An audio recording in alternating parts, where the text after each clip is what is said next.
नमस्कार। मेरा नाम भाऊ तोरसेकर। आप देख रहे हैं प्रतिवाद। दोस्तों, आपका साथी अगर गलत होगा या आप किसी गलत इंसान के साथ चल रहे हो तो आपका नुकसान होगा ही होगा। उसकी गलती की कीमत आपको चुकानी पड़ेगी। उससे कोई छुटकारा नहीं होता।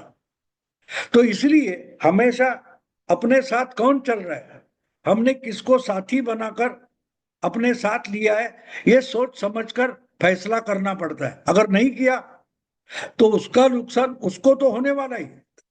आप साथ हो या ना हो, उसको तो उसके करनी है, उसका तो नुकसान होगा ही। लेकिन उसकी करनी का नुकसान आपको भी होता है। लेकिन कभी कभी क्या होता है, हम छोटे छोटे फायदे के लिए जल्दबाजी के फैसले करते हैं और बहुत बड़ा नुकसान हम मोल लेते हैं। मैं ये इसलिए आपको समझा रहा हूं कि बिल्कुल यही बात आजकल मिडिल ईस्ट में, इसराइल के आसपास अरबी इलाका जो है, मुस्लिम देशों का इलाका है।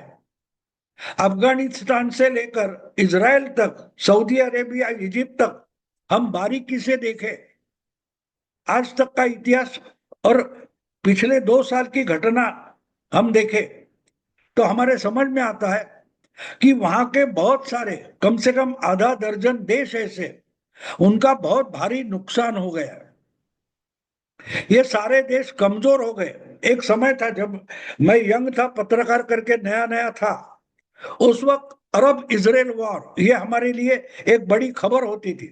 मिडिल ईस्ट में अचानक जंग छिड़ी जाती थी। इजराइल के आसपास बाकी सारे मुस्लिम देश है, वो इकट्ठा होकर, इनकी चार चार पांच पांच फौजें इकट्ठा होकर इजराइल पर हमला कर देती थी और पांचों देशों की फौजों से लड़कर जंग में उनको अकेला इजराइल परास्त करता था। वैसे देखो तो उस वक्त मेरा ख्याल है इजराइल की पॉपुलेशन, लोक संख्या 25 या 30 लाख तक सीमित थी। आज कुछ 1 करोड़ के आसपास गई होगी। लेकिन उस वक्त 67 वगैरह बहुत कम लोक संख्या थी। और हमेशा मुस्लिम देशों से, अरब देशों से हमला होने की संभावना रहती थी। तो 24 घंटा रात और दिन इजराइल को कभी हमला होगा इसकी प्रतीक्षा होती थी। और इसलिए उन्होंने एक किया था कि इजराइल का हर एक नागरिक सैनिकी प्रशिक्षण, सैनिकी ट्रेनिंग पूरा करेगा। लड़की हो या लड़का, बुढ़ा हो, कोई भी, अगर समय आ जाए वो घर का हर कोई सैनिक बन जाएगा और लड़ेगा देश के लिए। ये उनकी पॉलिसी बन गई।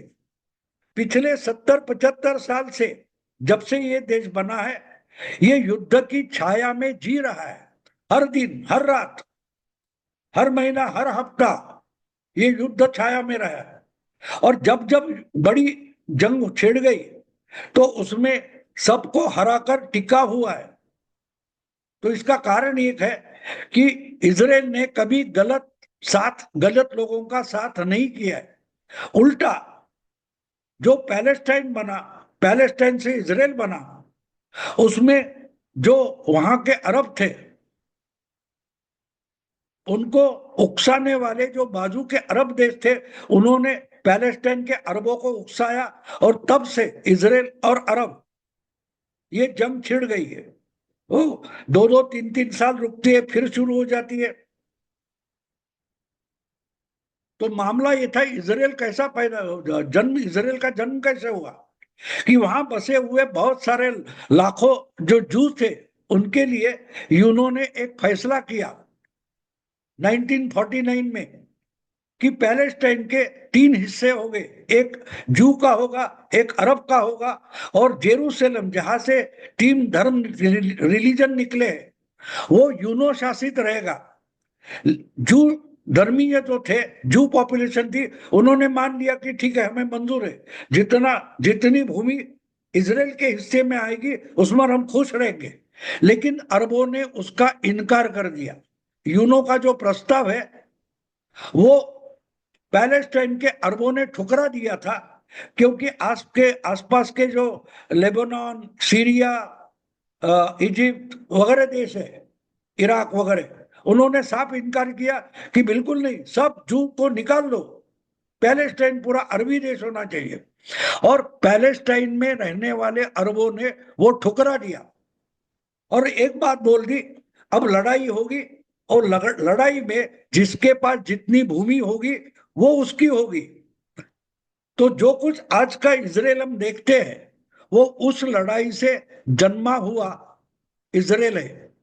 तो अगर अपना खून पसीना बहाकर इजराइल ने वो भूमि हासिल की है तो वो छोड़ेंगे कैसे?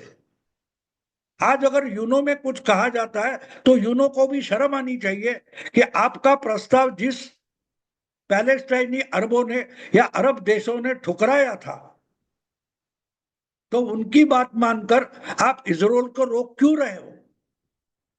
अगर उस वक्त पैलेस्टाइन के अरबों ने मान लिया होता तो उनका आधा या कुछ जो कुछ हिस्सा है हो जाता। लेकिन जहां लड़ाई रोकी गई वहां वेस्ट बैंक और गाजा बेल्ट इतना बच गया अरबों के लिए। लेकिन आज तक इजराइल को ये पैलेस्टाइन के अरब रिकॉग्नाइज नहीं करते, वैलिडेट नहीं करते, और इसलिए ये लड़ाई चलती रहती। एक समय था शायद 67 में इजराइल के, अब इजिप्ट के प्रेसिडेंट थे, डिक्टेटर, मिलिट्री डिक्टेटर थे अब्दुल कमाल नासिर।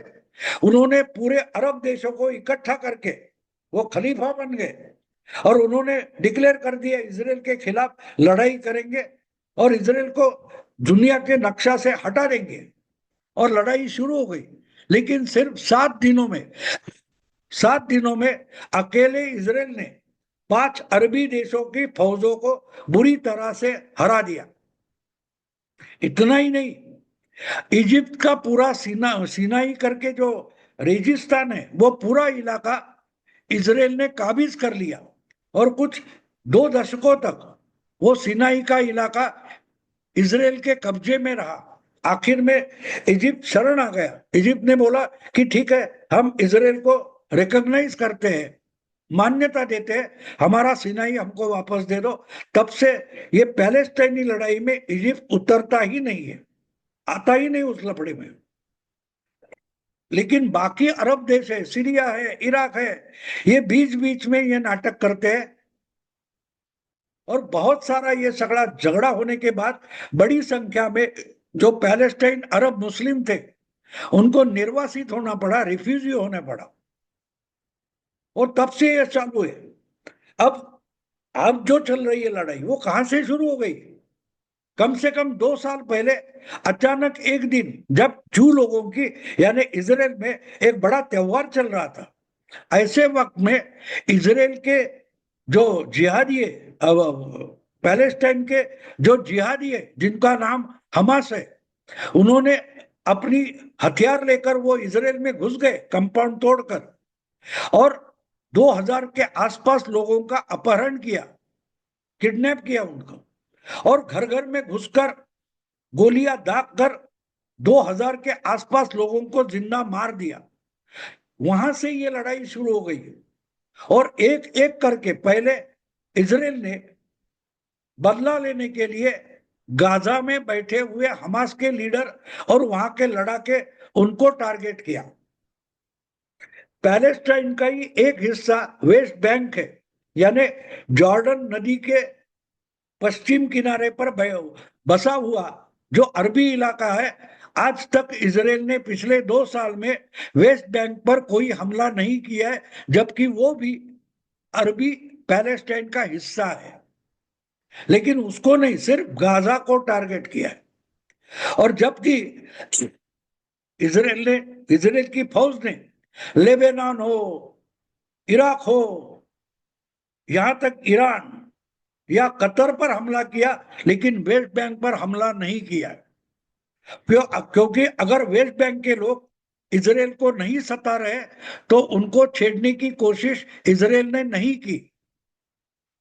लेकिन जो पैलेस्टाइन का हिस्सा नहीं है, ऐसे बाजू के जो पड़ोसी अरब देश है, इनको ये मस्ती आई थी और ये हमास के लिए आकर लड़ने लगे इजराइल से, और एक एक करके इजराइल ने इनको पूरा नंगा कर दिया, अधमरा कर दिया है। लेबनान हो, ईरान हो, इन पर जिस ढंग के इजराइल ने हमले किए, सीरिया हो, इराक हो,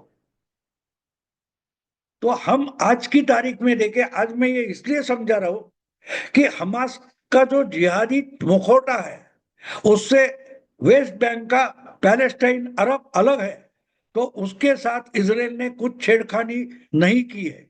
तो किसके साथ किए? जो जो हमास के साथ इजराइल के खिलाफ लड़ाई करना चाहता है, बस उस सब को ठोक देंगे। ये भूमिका इजराइल ने पहले से तय की है, और अब पिछले 2 साल से एक एक करके इजराइल ने अपने पड़ोसी अरब देश जो हमास के साथ जाना चाहते, गलत लोगों का साथ करना चाहते, सहयोग करना चाहते, ऐसे हर एक देश को एक एक करके ठोक दिया है। लेबनान तो बहुत बार इजराइल ने ठोका है, और हमेशा इजराइल जब लेबनान पर हमला करता है तो उसके बाद 10-12 साल, 15 साल लेबनान फिर से अपने पैरों पर खड़ा तक नहीं हो सकता। अब भी आपको याद होगा, मैंने वीडियो बार बार किया इस पर, कि जब तक गाजा स्ट्रिप पूरी की पूरी बर्बाद नहीं हो जाती, जैसे लेबनान बार बार बर्बाद होता रहा, पूरा खंडहर हो जाएगा, तब तक इजराइल गाजा पट्टी से निकलेगा नहीं। गाजा पट्टी में हमास वाले अरब ना होने चाहिए, यहां तक इजराइल गाजा पट्टी को बर्बाद करेगा। ये मैंने 2 साल पहले, 1.5 साल पहले बार बार बताया, और वही हो गया। आज पूरा का पूरा गाजा पट्टी खंडहर में तब्दील हो चुका है। लेकिन उसके साथ साथ सीरिया की हालत देखो, कतर की हालत देखो, लेबनान की हालत देखो, और आगे चलकर तुर्की पर भी इजराइल हमला कर सकता है। अब ये देशों से क्या संबंध है? क्योंकि ये हमास के साथ गए, हमास को बचाने गए। हमने ऑपरेशन सिंदूर किया पाकिस्तान में, तो हमारी पॉलिसी क्या है? अगर पाकिस्तान में बैठे जिहादी भारत पर हमला करेंगे, भारत में घुसेंगे, भारत में मर्डर करेंगे, और पाकिस्तान अगर उनको आश्रित बन के रखता है, उनको रहने की जगह देता है, ट्रेनिंग की जगह देता है, तो फिर पाकिस्तान भी टेररिस्ट है समझकर पाकिस्तान पर भी भारत हमला करेगा, घर में घुसकर हमला करेगा। ये हमारी पॉलिसी है, और बिल्कुल उसी पॉलिसी के तहत इजराइल ने तय किया है, अब सिर्फ बंदोबस्त हमास का नहीं होगा, गाजा पट्टी के लिए बंदोबस्त नहीं होगा, हमास के साथ जो जो जाना चाहता है ऐसे हर देश को, हर देश की फौज को हम परमानेंटली सबक सिखाएंगे। ये इजराइल ने अपनी पॉलिसी बनाई है, और उसके तहत ही एक के बाद एक, बीच में आपको याद होगा येमेन पर हमला किया था, इजराइल ने येमेन पर हमला किया था। कुछ 400-600 किलोमीटर दूर है इजराइल से, लेकिन इजराइल के हवाई लड़ाकू जहाज येमेन तक पहुंच गए, और उनका बंदरगाह हो, हवाई अड्डा हो, सब बर्बाद करके लौटे। वापस उल्टा हमला इजराइल पर भी हो रहा है, लेकिन इसके लिए इजराइल हमेशा सजग रहता है। इसलिए इस इसमें नुकसान इजराइल का बहुत कम हुआ है। लेकिन अकेले पैलेस्टाइन या गाजा में कम से कम 60,000 से ज्यादा लोग मरे हैं। किस लिए मरे हैं? हमास के मानकर मारा गया है। अगर उनको बचना है तो उनको हमास को हटाना पड़ेगा। जो भी गाजा पट्टी को बचाना चाहते हैं उनके लिए इजराइल ने एक ही अल्टरनेटिव रखा है, पर्याय रखा है, हमास को तुम खत्म कर दो वरना हम खत्म करेंगे। जैसे हमने जैसे मोहम्मद या तोयबा का बंदोबस्त कर दिया, उनके अड्डे उड़ा दिए, उनके ट्रेनिंग सेंटर उड़ा दिए, तो इजराइल वही पॉलिसी लेकर गाजा पट्टी में काम कर रहा है।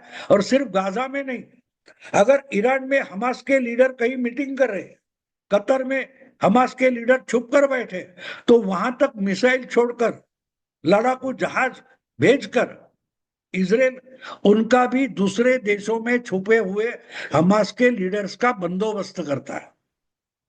एक एक हमास का जिहादी मार डालेंगे, ये इजराइल ने कसम खाई है। ऐसे वक्त में अगर कोई भी अरब या मुस्लिम देश अगर हमास का साथ देता है, तो अपने आप वो इजराइल के लिए दुश्मन बन जाता है। और आपको तो मालूम है, आप में से बहुत सारे पाकिस्तान से आने वाले वीडियो या पाकिस्तानी मीडिया को देखते होंगे। यहाँ तो पाकिस्तान में बहुत सारे लोग हैं, उनको जज्बा है कि हमको छोड़ दो, हम जाएंगे फिलिस्तीन में और इजराइल का खात्मा करेंगे, इजराइल का नामो निशान मिटा देंगे। ऐसा जज्बा दिखाने वाले पाकिस्तान में कम लोग नहीं है। तो अभी अभी इजराइल ने डिक्लेयर कर दिया है, अगर पाकिस्तान हमास के साथ है तो पाकिस्तान भी इजराइल के टारगेट पर आ गया है। उन्होंने डिक्लेयर कर दिया है कि ईरान, येमेन, लेबनान, उनके साथ साथ कतर हो गया, अब कभी भी पाकिस्तान पर भी इजराइल हमला कर सकता है। ये सब क्यों हुआ? मिडिल ईस्ट में जितने बड़े बड़े आधा दर्जन से ज्यादा मुस्लिम देश आज बर्बाद हुए, उनकी सिक्योरिटी खत्म हो गई है। एक ही कारण है, गलत संगत। हमास के साथ इन्होंने संगत की और उनका नुकसान हो गया। तो गलत संगत का गलत नतीजा निकलता है, ये उसमें सबक है। हमास के साथ छोड़ो, इजराइल आपसे दुश्मनी नहीं मोल लेगा। बात साफ है, बात साफ है। आप अगर हमास के साथ होगे तो आप इजराइल के दुश्मन हो। ये सीना चौड़ा करके इजराइल बार बार बोल रहा है। तो जिनको बचना है वो हमास का साथ छोड़ दे। बस इतनी ही बात है। मैं रुकता हूं। अगर वीडियो पसंद आए तो लाइक कीजिए, शेयर कीजिए और प्रतिवाद को सब्सक्राइब कीजिए। नमस्कार।